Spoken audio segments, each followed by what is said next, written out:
अजित पवार आणि चंद्रशेखर बावनकुळेंबाबत निवडणूक आयोगानं अजित पवार आणि चंद्रशेखर बावनकुळे या दोघांनाही नोटीस बजावली आहे। अजित पवार आणि चंद्रशेखर बावनकुळे यांनी भाषणात प्रलोभनं दाखवल्याचं तसंच विकास निधीचं आश्वासन दिल्याच्या तक्रारी निवडणूक आयोगाकडे करण्यात आल्या होत्या। त्यानंतर अजित पवार आणि चंद्रशेखर बावनकुळेंना नोटीस बजावण्यात आली। नाशिकमधल्या तिन्ही उमेदवारांना तातडीनं सोशल मीडिया प्रचार थांबवण्याचे आदेश देण्यात आले।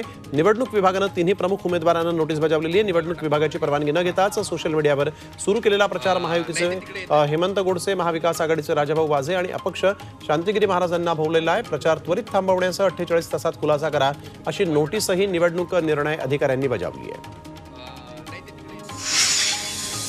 शिवसेना शिंदे गटाचे राजेंद्र गावित पुन्हा एकदा भाजपमध्ये परतले। देवेंद्र फडणवीस आणि बावनकुळेंच्या उपस्थितीत गावितांनी पक्षप्रवेश केला।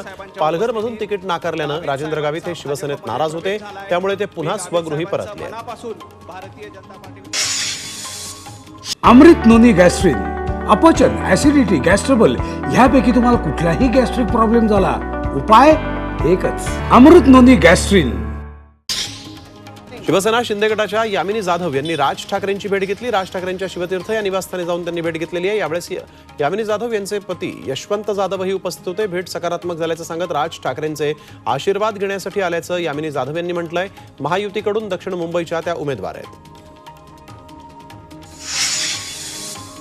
नवी मुंबई मनपा काँग्रेसच्या माजी नगरसेविका मीरा पाटील यांनी भाजपमध्ये प्रवेश केलाय। उपमुख्यमंत्री देवेंद्र फडणवीसांच्या उपस्थितीत हा पक्षप्रवेशाचा सोहळा पार पडला। यामुळे काँग्रेसला मोठा धक्का बसलाय।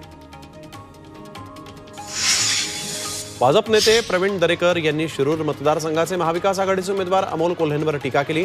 कोल्हेंनी 5 वर्षात काहीच कामं केलेली नाहीत, तर जनता कोल्हेंना कवडीमोल करेल अशा शब्दात दरेकरांनी कोल्हेंवर निशाणा साधला। शिरूर तालुक्यातील नावरा इथल्या जाहीर सभेमध्ये त्यांनी कोल्हेंवर घणाघात केला।